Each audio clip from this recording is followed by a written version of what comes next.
Merci de vous rapprocher.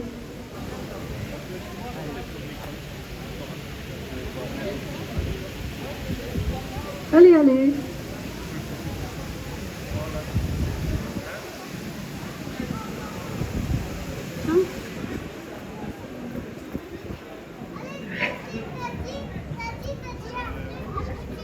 S'il vous plaît, pouvez-vous vous rapprocher?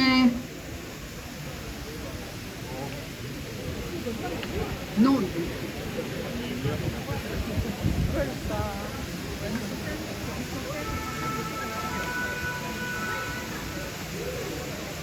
Depuis le 28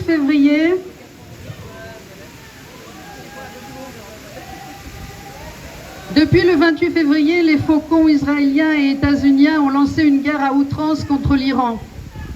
Et quand, en réponse à l'assassinat du dirigeant iranien, le Hezbollah au Liban a attaqué Israël, alors que depuis la signature du cessez-le-feu de novembre 2024, il n'avait pas réagi aux agressions israéliennes quotidiennes, l'armée israélienne a déclenché une opération de grande envergure, tout en poursuivant l'occupation meurtrière de la Palestine. En Iran, les États-Unis, entraînés dans la guerre par Israël, ont pour objectif affiché la fin de la menace nucléaire iranienne, tandis que pour Israël, il s'agit d'abattre le régime, ce qui semble bien lointain, la population semblant au contraire se rallier derrière son gouvernement. Les assassinats ciblés de hauts dirigeants israéliens se succèdent, mettant en évidence la redoutable présence du Mossad dans les opérations de renseignement. Les opérations militaires conjointes, mais pas toujours coordonnées, ont entraîné des destructions massives sur des cibles économiques, mais surtout sur la population civile. Plus de 1500 morts et près de 20 000 blessés en 3 semaines. Mercredi dernier, Israël a bombardé le plus grand gisement gazier du monde, exploité par le Qatar et l'Iran. Ce matin, les États-Unis et Israël ont frappé le site nucléaire iranien de Natanz. L'Iran, dont Trump prétend qu'il est à genoux militairement, et ce depuis la guerre de l'été dernier, attendez, et à qui il demande une capitulation sans condition, je cite, donc l'Iran a envoyé des missiles jusqu'au cœur de l'océan Indien sur une base militaire des États-Unis. La guerre en Iran coûte très très cher aux États-Unis et à Israël, financièrement et en termes d'armement. 2 milliards de dollars dépensés par jour. Les munitions utilisées coûtent extrêmement cher et les stocks sont réduits. Selon un décompte d'un cabinet de conseil danois, 1155 frappes iraniennes ont ciblé Israël et les pays du Golfe alliés des États-Unis ces 3 dernières semaines. Frappes qui ont été majoritairement interceptées par des missiles dits antimissiles, dont le coût est prohibitif et dont les stocks sont très limités. Et Trump, qui avait promis de ne jamais déclencher de guerre, vient de demander au Congrès un nouveau budget de près de 200 milliards de dollars. Ce sont des sommes absolument astronomiques. Suite au bombardement iranien des pays du Golfe producteurs de gaz et de pétrole et au blocage du détroit d'Ormuz, les prix des hydrocarbures s'envolent, avec des répercussions multiples au niveau international. Combien de temps cela peut-il durer? Trump, toujours versatile, annonce aujourd'hui une désescalade, mais en même temps annonce l'envoi de troupes au sol. Alors, quoi maintenant? Un accord de cessez-le-feu négocié, assorti d'un nouveau accord sur le nucléaire, s'attribuer une victoire qui ne sera pas complète, ou une escalade avec réelle intervention au sol? Ce qui apparaît clairement, c'est le manque d'objectifs états-uniens clairs, contrairement à Israël, où 81% de la population soutient la guerre contre l'Iran, alors qu'en juillet, Netanyahou avait déclaré que l'Iran, c'était fini. Au Liban, en appelant à l'évacuation de larges portions du sud-Liban et à celle de la banlieue sud de Beyrouth, Israël ne cache plus ses desseins coloniaux. Beyrouth, ainsi que le sud-Liban et la vallée de la Bekaa sont sous les bombes de l'armée sioniste et la population est systématiquement ciblée. Depuis le 2 mars, plus de 1000 morts ont été recensés, tandis que le nombre de blessés s'élève désormais à plus de 2600.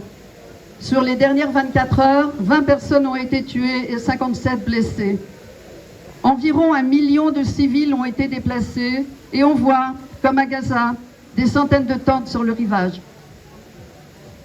Israël mène depuis début mars des incursions au sol dans le sud du Liban avec des troupes et des blindés, parallèlement à la campagne de bombardement massif sur le pays. Israël occupe une partie du sud Liban. Cette partie du sud Liban, ça fait à peu près 850 km² et il y a environ 200 000 personnes qui y vivent. Et Israël veut atteindre le Litani, le fleuve Litani, qui, sur 170 km à peu près, se jette dans la Méditerranée. Et en fait, la question de l'eau est un des facteurs clés de cette opération.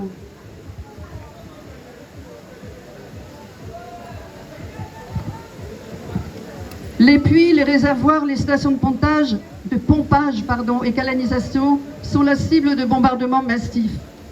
Pour Human Rights Watch, je cite, « L'eau est la ressource la plus importante pour tous les êtres humains. Quand on cible l'eau, la vie sur place devient impossible, tout comme le retour des habitants. » De Palestine au plateau du Golan, au sud de la Syrie, Israël cherche depuis toujours à s'approprier les ressources en eau de toute la région. Les troupes israéliennes ont détruit, rasé près de 40 villages au sud du fleuve Litani, y compris des villages chrétiens. Israël a juré de faire des villes libanaises à nouveau Khan Younis. Vous savez, cette ville de Gaza qui a été complètement rasée par les troupes israéliennes. Malgré tout, dans le sud du Liban, de nombreux villages, notamment chrétiens, refusent de partir. Selon Amnesty International, les personnels de santé libanais, qui risquent leur vie pour sauver les autres, sont délibérément ciblés par Israël, comme à Gaza. Entre le 2 et le 15 mars 2026, l'OMS a comptabilisé 28 attaques contre des établissements de santé au Liban. On compte aujourd'hui 40 morts et 96 blessés parmi le personnel médical. 5 hôpitaux ont été contraints de fermer. Il s'agit d'un schéma répétitif, sciemment mis en place par les autorités israéliennes. Tirs sur des ambulances, des établissements de santé. Il s'agit de crimes de guerre, de violations du droit humanitaire international. Et des enquêtes doivent être diligentées. Mais Barrot, notre ministre, qui était hier à Jérusalem, exige que le Hezbollah arrête ses provocations.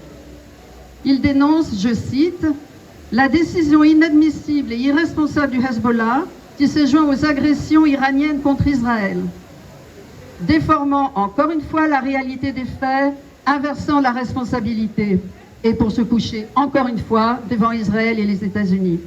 La diplomatie française n'en finit pas de se discréditer. »